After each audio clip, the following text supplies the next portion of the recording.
E hoje nós vamos tratar das 3 primeiras petições.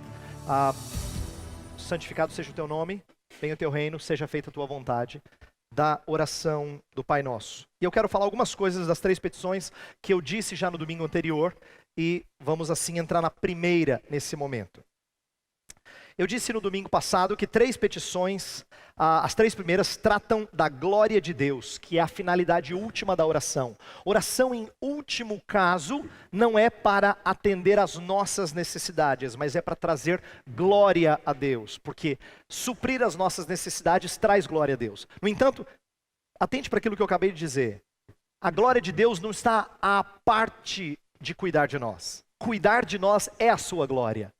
Atender às nossas necessidades é a sua glória. Por isso que eu falei que o programa de Deus, o projeto de Deus, as coisas que Deus intenta realizar são prioridade, mas é manifesto em suprir nossas necessidades. Então, por exemplo, quando Deus dá a você e a mim o pão nosso de cada dia, Ele é glorificado. Quando Deus nos perdoa as dívidas, Ele é glorificado. Quando Ele nos livra da tentação, não nos deixa cair em tentação, mas nos livra do mal, Ele é glorificado. O seu nome é santificado, o seu reino vem e a sua vontade é feita. Então, num certo sentido, nós temos aqui pedidos voltados para Deus, mas que estão relacionados aos pedidos voltados para o ser humano, para as necessidades humanas. Então, hoje nós vamos focar nos pedidos voltados para Deus, sem, porém, achar que não tem nada a ver conosco, tá? Oração não é um momento para a gente falar assim, Deus, vamos falar sobre você agora, eu quero ouvir sobre você. Às vezes quando a gente conversa assim com pessoas, né? Fala assim, eu estou falando muito de mim, agora falar de você. Não é só isso. Na verdade, falar das glórias de Deus envolve cuidar de nós. Então, quando a gente fala das belezas de Deus, nós estamos interligando com as nossas necessidades. Hoje nós vamos falar de 3 coisas. Nós vamos falar como nossas orações têm que focar na pessoa de Deus, no programa de Deus, nos preceitos de Deus, tá? 3 palavras com a letra P, fica fácil de guardar. Pessoa, programa, preceitos. Primeiro pedido tem a ver com a pessoa de Deus. Então vamos lá. Eu intitulei a mensagem Santa Aspiração. E a primeira parte da mensagem fala sobre esse primeiro pedido, santificado seja o teu nome. O que esse primeiro pedido significa? Vamos lá, começar com aquilo que não é tão comum para nós, mas a gente tem que lembrar porque a Escritura pensa assim e nem sempre nós pensamos assim.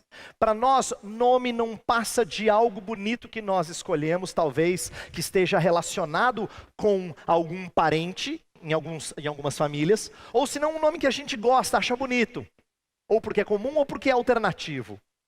Mas nome para a gente não significa nada ligado à nossa história, quase nunca está relacionado à nossa história. Na Bíblia, nome tem outro sentido.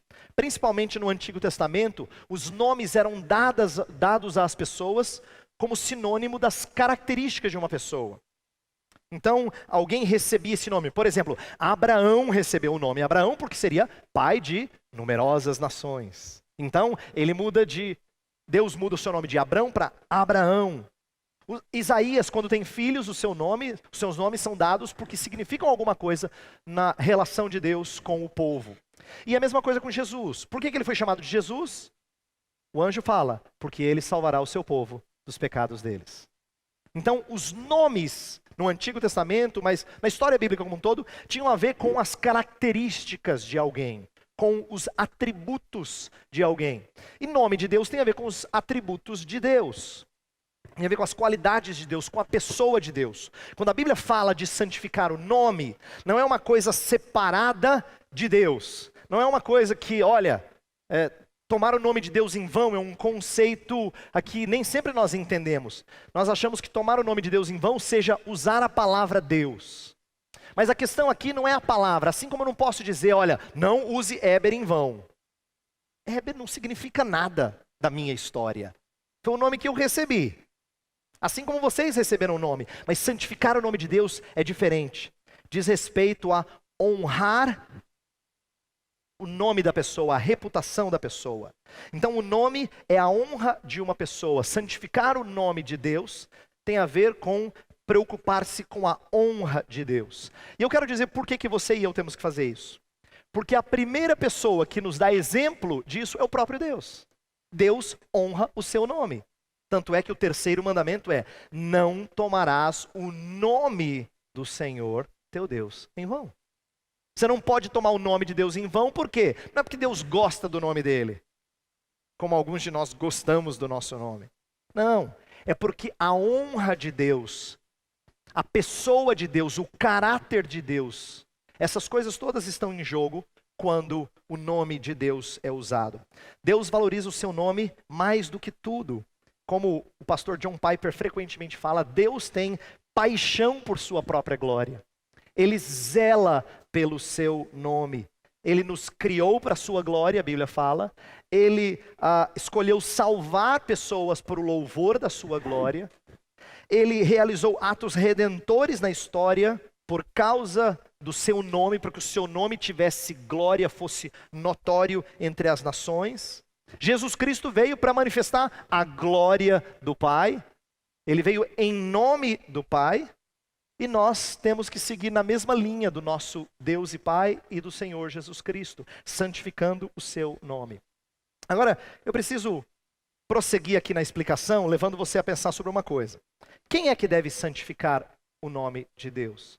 Veja, é um pedido para Deus. Santificado seja o teu nome. Então a pergunta é: quem é que deve santificar? Lembrando que santificar literalmente significa separar, tornar distinto.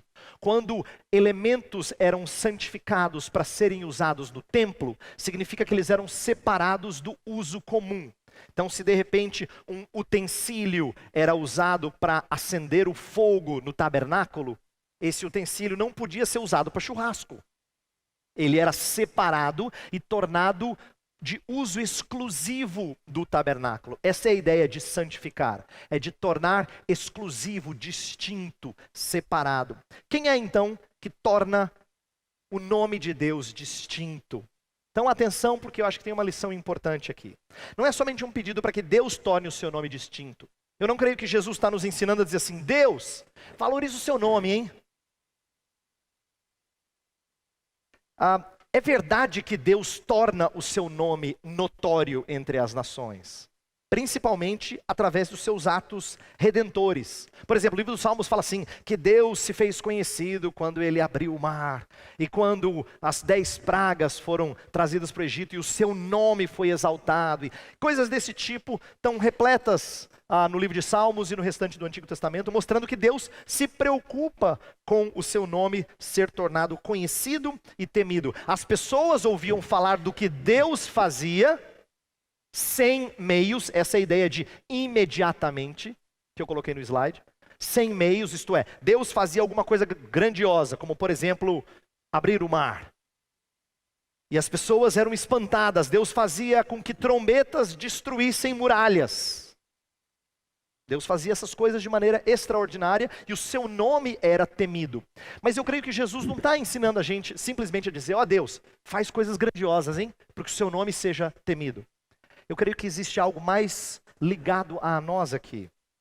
Eu creio que o nosso pedido é para que Deus nos habilite a santificá-lo em nosso coração. 1 Pedro 3,15 fala: santificai a Cristo em vosso coração. Santificar significa então eu tornar o nome de Deus distinto para mim. Significa eu pedir ajuda para Deus para que eu o estime mais, para que ele seja mais precioso aos meus olhos. Então, eu não creio que é um pedido somente e nem principalmente para que Deus faça coisas grandiosas e torne o seu nome distinto, embora ele faça isso, mas para que ele me ajude a torná-lo o meu tesouro, a fazê-lo o meu tesouro. Então vem para a nossa lição e depois nós vamos orar sobre isso. Como é que nós santificamos a Deus? Você já deve saber a essa altura, se você está na igreja há algum tempo, que Deus já é essencialmente santo. É do seu caráter, da sua essência, da sua natureza. Eu não torno Deus mais santo. Então o que é santificar o seu nome? Como eu falei, tem a ver com preocupar-me com a sua honra e valorizar o seu nome mais do que tudo. Por que eu acho essa petição importante? Nós temos que agora orar sobre isso. Aqui agora vem a minha aplicação final para você perceber como eu e você muitas vezes falhamos em nossas orações. Veja só, Jesus está ensinando a gente a focar naquilo que tem maior valor. Quando ele vai ensinar os discípulos a orar, ele está querendo ensinar eles a focar nas coisas mais preciosas da vida. E isto não significa uma vida sem sofrimento, mas o nome de Deus magnificado. Deixa eu explicar o que eu quero dizer. Quando Deus, o Filho, quando Jesus Cristo nos ensina a orar sobre o nome do Pai tornado santo, Ele quer que a gente se preocupe mais com a glória do nome de Deus do que com o meu bem-estar. E presta atenção porque isso é importante. Às vezes as duas coisas não estão juntas. Às vezes o meu bem-estar é perturbado, mas o nome de Deus é glorificado. Duas histórias na Bíblia ilustram isso. Quando Jesus ouve falar que Lázaro está doente, está para morrer, em João 11 é dito que ele amava Marta e Maria, mas quando ele soube que Lázaro ia morrer, ele ficou um tempo a mais. E você fala assim, mas ele não amava Marta e Maria? Ele amava Marta e Maria. Mas era mais importante Marta e Maria conhecerem a glória do seu poder do que serem libertas de sofrimento. Do que terem suas lágrimas evitadas. Mesma coisa com Paulo com espinho na carne. Paulo recebe espinho na carne, pede 3 vezes, Senhor, tira o espinho. E Deus fala, não, a minha graça te basta. E aí logo em seguida Paulo fala alguma coisa, ele fala que ele gloria, ele se alegra no poder de Deus, porque o poder se aperfeiçoa na fraqueza. O que Paulo está dizendo lá em 2 Coríntios? Ele está dizendo que a sua alegria é porque mesmo em meio à dor de ter o espinho na carne, ele viu o poder de Deus manifesto na sua vida. Então, tanto Marta e Maria quanto Paulo aprenderam a orar, santificado seja o teu nome, Senhor. Por que eu estou dizendo isso? Nossas orações têm muito a ver com o nosso conforto, não tem? Não é por isso que você pede? Não tem tudo a ver com Deus livrar eu e você das nossas tristezas, das nossas preocupações? Não é o nosso foco, não é o nosso ímpeto primeiro?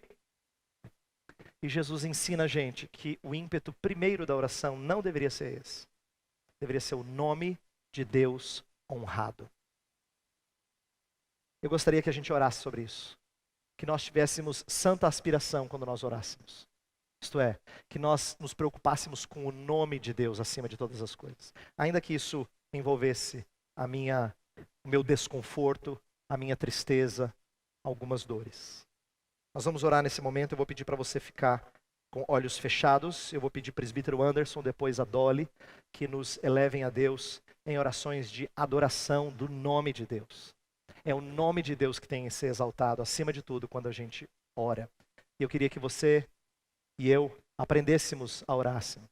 Gostaria que nós aprendêssemos a nos preocupar com Deus como foco de nossa vida. Nós vamos orar nesse momento. Vamos fechar nossos olhos. Vamos orar com o presbítero Anderson, depois com a Dolly.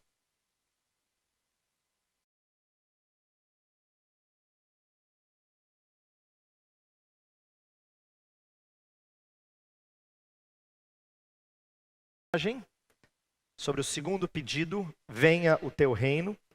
Também quero falar dessa santa aspiração que nem sempre arde em nossos corações, mas deveria arder e Jesus Cristo está nos ensinando a pedir dessa forma.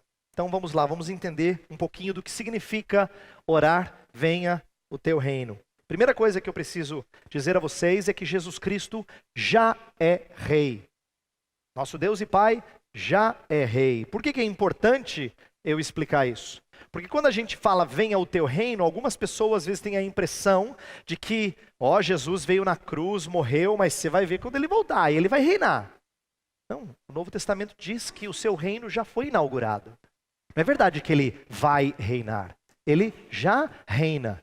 E nós precisamos aprender a reconhecer a realidade do seu reino. No entanto, há uma oração para que o seu reino venha. Então, o que esse texto está nos ensinando a dizer? Assim como o seu nome já é santo, Deus também já exerce domínio sobre tudo. A ideia de reino aqui não é tanto físico, mas domínio, controle. Porém, o reino messiânico inaugurado por Cristo no presente é invisível. Uma vez chegaram para Jesus e falaram assim: quando é que vai ser o momento de revelar o reino? Aí ele falou: o reino de Deus está em vós. Você não encontra o reino aqui, ali, acolá. Ele não está tão perceptível aos olhos das pessoas. Ele está dentro de vós. Mas aguarda uma consumação em que todo olho verá. O pedido, portanto, é para que esse reino se torne manifesto a todos os homens. Entenda, hoje nós cremos que esse reino é real, mas nós não podemos mostrar para ninguém. Já teve vontade de provar para alguém que as coisas que você crê são verdadeiras? Se Deus aparecesse aqui, você ia ver. Esse nosso anseio um dia vai ser real. Não é real agora, mas um dia ele será manifesto. O pedido que Jesus Cristo coloca, o segundo pedido da oração, é para que esse reino se torne manifesto, seja visto pelos homens. E lembra que os 3 primeiros pedidos, eles são norteados pela ideia de na terra como nos céus. Presta atenção. Na terra como nos céus, porque o nome de Deus é santificado nos céus, entre aqueles que são santos. O nome de Deus é estimado por remidos e anjos que estão na presença de Deus. Ele não é estimado na terra como ele é estimado nos céus. Então quando a gente ora, a gente fala: Senhor, santificado seja o teu nome, na terra como nos céus. E a mesma coisa do reino. O reino de Deus já é muito visível para aqueles que estão diante do trono do Pai. Mas para nós aqui não é tão visível. Então nós pedimos o quê? Que o seu reino seja manifesto na terra como nos céus. Essa é a ideia de nós pedirmos. Como é que esse reino vem? Como é que esse reino vem? Existe um aspecto presente dessa petição, e esse aspecto presente é o desejo de ver o sucesso do evangelho, o avanço da igreja. As crianças têm alguns desenhos aqui que falam de crianças juntas louvando e fazendo atividades diversas, porque o nosso anseio tem que ser ver o crescimento da comunidade cristã, o crescimento da igreja. Nesse sentido, Jesus está ensinando-nos a orar com visão missionária. Ele está ensinando a gente a orar para que o reino de Deus se torne cada vez mais visível. E ele se torna cada vez mais visível à medida que mais pessoas honram o seu nome. Então, tem um aspecto em que Deus responde no nosso dia a dia essa oração, à medida que a igreja de Cristo cresce. E esse tem que ser o nosso anseio, orar para que o evangelho tenha êxito. Você precisa treinar você mesmo a orar pelo crescimento da nossa igreja. Você tem que treinar a si mesmo para orar em favor daqueles que tentam trabalhar em prol da expansão da igreja em outras partes do Brasil e do mundo. Orar por missionários. Por quê? Porque é nosso anseio que o reino se torne manifesto. Tem que ser. Senão Deus vai ficar eternamente invisível dos homens. Deus não quer isso. Se o nosso anseio é que o reino de Deus seja manifesto, então nós pedimos o avanço da igreja, o sucesso do evangelho. Mas é claro que isso culmina num elemento futuro. O aspecto futuro dessa petição é a vinda de Jesus e a consumação de todas as coisas. E é natural desejar essas coisas. O finalzinho da Bíblia, João fala assim: Maranata, vem Senhor Jesus. É impressionante como nem sempre a gente acredita nisso. Eu já contei essa história antes, eu acho, mas eu vou repetir aqui. Eu lembro uma época quando eu estava ensinando sobre essas coisas de desejar a vinda de Jesus, e eu contei uma ilustração sobre alguns adolescentes na primeira igreja que eu pastoreei. A Nathalie, minha esposa, estava com esses 2 adolescentes num parque de diversão e eles foram para um brinquedo desses meio radicais, que assustam e fazem com que a oração parece que venha na boca. E ela gosta dessas coisas, ela é dessas adrenalinas assim. E ela brincou com os meninos do lado e falou assim: pessoal, se eu morrer, fala pro Weber que eu amo. A reação dos meninos foi de pavor, mas o comentário deles que foi genial. Eles falaram assim: Nathalie, você já casou e nós que nem namorada temos. Por que eles reagiram desse jeito? Porque por mais que eles tenham ouvido falar de que a vinda de Jesus será gloriosa, parece que as coisas daqui são mais preciosas do que as coisas de lá. Eles queriam curtir as coisas daqui. São boas, eles não estão querendo coisa ruim. Mas eles não aprenderam a ter gosto pelas coisas de lá. Quando a gente é assim, a gente não ora, venha o teu reino. A gente ora assim: venha o teu reino. Falta paixão por desejar a realização futura do programa de Deus. Paixão pela realização futura do programa de Deus. Em ambos os casos, o pedido envolve o avanço sobre e a destruição do reino de Satanás. Lembre-se que o reino de Deus tem um opositor que não se compara em glória, em força, mas que é um opositor, que é o reino de Satanás. Satanás é príncipe deste reino, desse império das trevas, e ele tenta fazer o possível para impedir o avanço, o crescimento do reino de Deus. Quando a gente pede venha o teu reino, nós almejamos e desejamos a destruição do inimigo de nossas almas.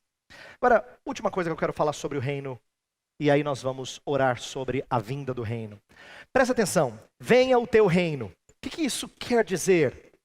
Outra coisa, outra lição preciosa que nem sempre a gente atenta para isso. Quando Jesus está ensinando a gente a orar, venha o teu reino, ele está nos dizendo que o reino vem. Você fala, pastor, óbvio. Não, presta atenção. Significa que você não faz o reino vir. Você é passivo na vinda do reino.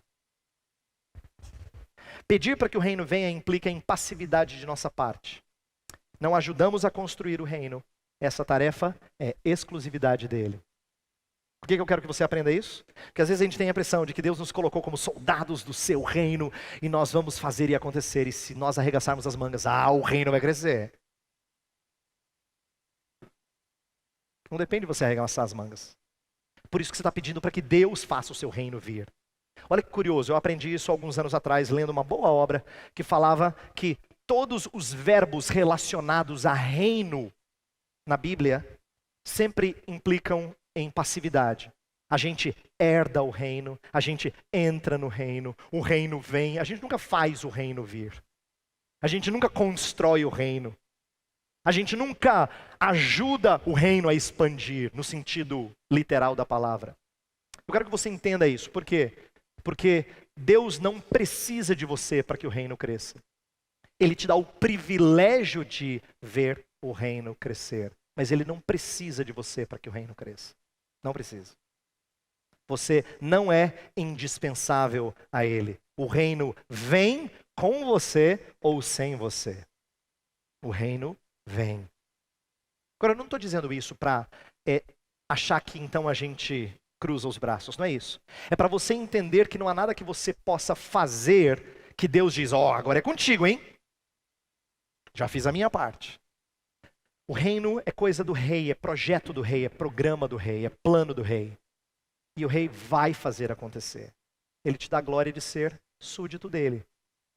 Topa? Reino é assim. O que eu quero dizer? Nós somos meros agentes proclamadores do reino. Meros agentes proclamadores. O que eu faço? Eu sou arauto. Eu ando juntinho do rei, para na hora que o rei quer que algo seja ouvido, eu fale por ele. Você lembra que o rei falava alguma coisa e o arauto dizia em voz bem alta para que todo mundo ouvisse o que o rei estava decretando? Só isso que eu faço. Eu sou agente proclamador do reino. Eu não construo o reino, eu não sou pedreiro. Quem constrói a sua igreja é ele. Ele fala, eu edificarei a minha igreja. Eu sou proclamador desse reino. Nossa tarefa é de anúncio e expectativa. Pode parecer pouco, mas eu gostaria que você entendesse que não é pouco. Quando você anuncia, você está dizendo para todos que Deus vai fazer o reino crescer. E quando você espera, você está fazendo todos acreditarem que de fato vem. Eu quero que você tenha essa expectativa. Que ela seja ardente em você e em mim. Nós devemos orar com o fervor de que já é verdadeiro. E a esperança de que ainda não é completo. Essa é a oração de quem quer o reino aparecendo cada vez mais. Eu queria que a gente gastasse algum tempo a mais em oração agora, por outras coisas. Pedir que o reino de Deus seja manifesto. E se a gente tem o privilégio de ser anunciador dele, nada mais justo do que orar por aqueles que estão anunciando o seu reino. Eu queria que a gente orasse especificamente por missões agora. Que você aprendesse a gastar tempo orando por missões. Alguns de vocês já o fazem e eu louvo a Deus por sua vida. Mas isso não é comum da maior parte dos crentes. Orar continuamente sobre missões. Pedir que o seu reino seja expandido. Eu pedi que o presbítero Aldo, depois Sandra Canato, nos conduzam a Deus em orações em prol da expansão da Igreja de Cristo. Em prol do reino se tornando cada vez mais visível e glorioso às pessoas dessa terra. Eu quero que o reino seja visível na terra como ele é nos céus. Um dia ele o será.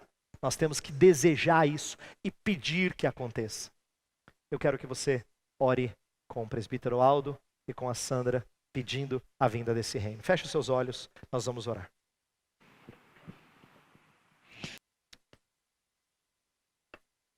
Nós temos a terceira e última parte da nossa mensagem e nós vamos, depois disso, encerrar o culto. Terceira e último pedido que nós vamos trabalhar hoje da oração do Pai Nosso é: seja feita a tua vontade. Seja feita a tua vontade. Primeira coisa que eu tenho que perguntar, eu já falei desse assunto antes aqui na igreja, mas eu sei que eu preciso reforçá-lo, é de qual vontade Jesus Cristo está falando.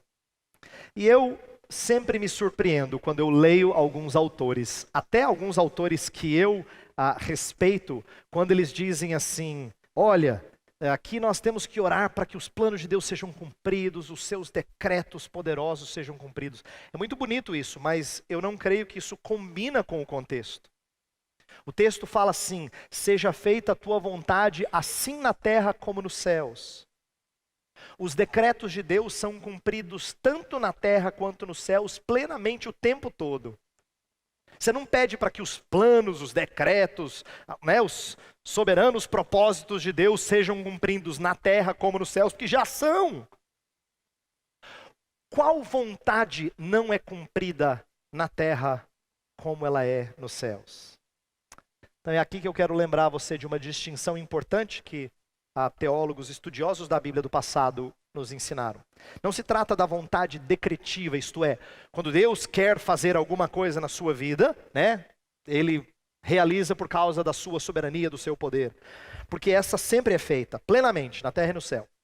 Mas o texto se refere à vontade preceptiva, isto é, os mandamentos de Deus. Quando a Bíblia fala assim: a vontade de Deus é esta, a vossa santificação. Isso é a vontade de Deus. Está falando de você ser puro na obediência, no cumprimento dos mandamentos. Presta atenção, essa vontade não é cumprida na terra como é nos céus.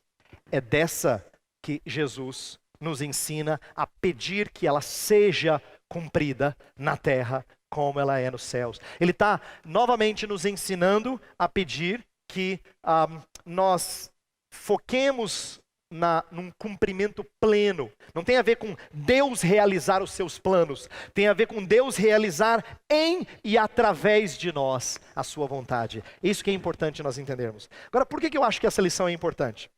Porque nós usamos muito a expressão vontade de Deus nas orações. Eu percebo isso em vocês, em outros crentes que eu tive a oportunidade de conhecer no decorrer da vida cristã. A gente ora muito frequentemente assim: Senhor, se for da tua vontade, que aconteça isso, isso, isso. Nós falamos frequentemente essa expressão, se for da tua vontade. O que a gente quer dizer com isso? A gente quer dizer, se estiver nos seus planos, se estiver no teu propósito, nos teus decretos. Quando a gente fala de vontade de Deus em oração, nós quase sempre nos referimos aos decretos de Deus. Só que os decretos de Deus, você não sabe, eu não sei. Deus não revela muitas das coisas que vão acontecer na nossa vida no próximo mês, no próximo ano. Eu não sei. Então, eu tenho receio de que a gente só envolva a vontade de Deus nas orações para as coisas que nós não sabemos. Enquanto que 1 João 5, 14 e 15 é um texto conhecido, se você quiser abrir na sua Bíblia, vale a pena a gente ler agora. Esse é um texto frequentemente usado para oração, e ele fala assim, esta é a confiança que temos ao nos aproximarmos de Deus. Se pedirmos alguma coisa de acordo com a vontade de Deus, Ele nos ouvirá. E se sabemos que Ele nos ouve em tudo que pedimos, sabemos que temos o que dele pedimos. Presta atenção, o texto está falando sobre orar de acordo com a vontade de Deus e Ele nos ouvirá. Você sabe qual é a vontade de Deus para o seu trabalho? Eu não sei. Eu não sei se amanhã eu vou ter a promoção, se eu vou ser movido de posto. Eu não sei se os jovens vão entrar nessa faculdade ou naquela faculdade. Eu não sei se a minha criança vai sarar da sua doença ou vai continuar doente, tendo que tratar. Eu não sei dessas coisas. Agora o texto fala de confiança. Esta é a confiança que você tem. Se você pedir de acordo com a vontade de Deus, Ele te ouvirá. Como é que eu posso ter confiança de coisas que eu não sei e Deus não me mostrou? Por isso eu queria fazer você pensar esse texto de outra forma. Eu queria que você atentasse para o fato de que João gasta boa parte da sua epístola falando sobre andar nos caminhos de Deus, fazer aquilo que é santo. Portanto, eu creio que orar de acordo com a vontade de Deus tem mais a ver com orar de forma santa, porque essa vontade a gente pode conhecer, antes do que orar de acordo com coisas que Deus não mostra. Entenda que orar de acordo com a vontade de Deus não é adivinhação. Frequentemente a gente fala assim: Senhor, eu gostaria de ter a minha casa quitada no ano que vem, se for da tua vontade. A gente pede coisas que a gente não sabe, então a gente inclui lá o se for da tua vontade. Mas eu não creio que isso é orar de acordo com a vontade de Deus, porque a gente não sabe se vai quitar no ano que vem ou não. Eu creio que orar de acordo com a vontade de Deus é orar de forma que combine com aquilo que Deus ama. E se é orar de acordo com aquilo que Deus ama, então tem a ver com a sua vontade de preceito, com as coisas que são santas, justas, boas, puras. Eu quero orar por coisas que eu sei que Deus vai me dar, porque Ele disse que Ele quer me dar. Orar de acordo com a vontade de Deus, portanto, tem mais a ver com aquilo que é revelado na sua palavra, antes do que aquilo que é secreto. E eu queria que você aprendesse isso. Portanto, o que é seja feita a tua vontade? É desejo de obedecê-lo. Veja, como nos outros dois pedidos, não pedimos que Deus haja à parte de nós, mas em nós. Nós pedimos a Deus que nos habilite a fazer o que devemos fazer. Não é curioso isso? Você tem que obedecer a Deus. Mas você ora assim, Senhor, me ajuda a obedecer. Na verdade é isso que você está pedindo. Seja feita a tua vontade, assim na terra como nos céus, me ajude a cumpri-la aqui. Como os remidos já cumprem lá. Seja feita a tua vontade é um pedido de quem sabe que tem dificuldade de obedecer, embora queira obedecer. Embora ame fazer o que agrada a Deus, mas tem dificuldade. E reconhecendo essa dificuldade, essa nossa limitação é que nós pedimos essas coisas. Veja, nós sabemos que na consumação haverá obediência. Novos céus e nova terra, Pedro fala, nos quais habita a justiça. Lá habita a justiça. Lá a vontade de Deus será plenamente feita na terra, na nova terra, como já é nos céus. Naquele tempo, a vontade de Deus será plenamente cumprida, os seus preceitos, os seus mandamentos. Mas nosso anseio precisa ser que ela aconteça no presente, em nós, na terra. Isto é, eu sei que um dia eu vou ser totalmente santo. Deus vai fazer isso em mim. Mas eu queria isso já. Você não quer isso já? A gente tinha que orar assim. Senhor, me dê a graça de ser santo agora. De ansiar, de lutar por obedecer-te agora. Eu não quero só ser santo lá na frente. E olha, isso é orar de acordo com a vontade de Deus. Porque o próprio João fala que se nós confessarmos os nossos pecados, Ele é fiel e justo, não só para nos perdoar, mas nos purificar de toda injustiça. Esse tem que ser o seu anseio. Senhor, eu não quero só perdão, Senhor. Nós vamos falar no domingo que vem. Não só perdoa as nossas dívidas, mas não nos deixes cair em tentação. As coisas têm que andar juntas. Eu não quero só perdão do que eu fiz. Eu quero mudança para não fazer de novo. Eu quero que a tua vontade seja cumprida na minha vida, aqui na terra. Dá-me dessa graça, Senhor. É prazer de Deus te dar isso. Se você pedir essas coisas, é certo que você será ouvido. Isso é orar de acordo com a vontade de Deus. E eu termino dizendo assim, essas três petições que a gente viu, seja feita, santificado seja o teu nome, venha o teu reino, seja feita a tua vontade. Essas três nos ensinam que oração não é para mover Deus a fazer o que ele não faria. Né? Você não fala assim, ó Senhor, santifica o teu nome, hein? Senhor, faz o reino vir. Não é para mover Deus a fazer o que ele não faria, mas para nos conformarmos com a glória de sua pessoa, de seu programa e de seus preceitos. Eu quero, Senhor, que a sua pessoa seja honrada acima de tudo e de todos. Eu quero que o seu programa seja cumprido, Senhor. Eu quero que a sua vontade seja feita. Ajuda-me. É isso que essa oração está pedindo. Por isso que eu falei para vocês no começo da série, que oração não é para mudar Deus, é para mudar-nos nos moldes de Deus, nos conformar aos moldes divinos. Deus é glorificado quando somos moldados aos seus intentos para Ele próprio. Deus quer santificar o nome dEle. Deus quer que o seu reino venha. Deus quer que a sua vontade seja feita. A oração é, Senhor, eu também quero, me ajuda. Me auxilia, Senhor. Para que na minha vida o seu nome seja santificado, para que através da minha vida o teu reino expanda, para que na minha vida a sua vontade seja feita. Essa é a oração. E eu termino com essa aplicação aqui, e eu acho ela muito importante, porque ela é muito reveladora das suas orações e das minhas. O nome de Deus, o reino de Deus e a vontade de Deus importam mais do que o meu nome, o meu reino e a minha vontade. Eu sei, pastor. Sabe não. Sabe por que você não sabe? Sabe por que eu não sei? Porque frequentemente quando eu oro, sabe pelo que eu peço? Eu peço que Deus cuide da minha reputação. Eu tenho medo do que vai acontecer comigo, então eu peço para que Deus me proteja. Eu tenho ansiedade, é por isso que eu oro. Eu quero o controle da situação. Olha o domínio, olha o reino. E eu oro para que os meus sonhos sejam realizados. Porque é tão gostoso a gente ter os nossos sonhos cumpridos. Você percebe como as nossas orações têm muito a ver com o meu nome e a minha vontade? Você sempre pede pela sua reputação, porque você não quer que ela seja queimada. Você pede que Deus te dê controle da sua situação. E você quer que Deus cumpra os seus sonhos. Orações têm sido mais sobre você, sobre eu, do que sobre Ele. Isso a gente precisa corrigir. Eu prefiro que você aprenda, que eu aprenda, a orar em prol do nome dEle, do reino dEle e da vontade dEle. Nós vamos cantar para terminar.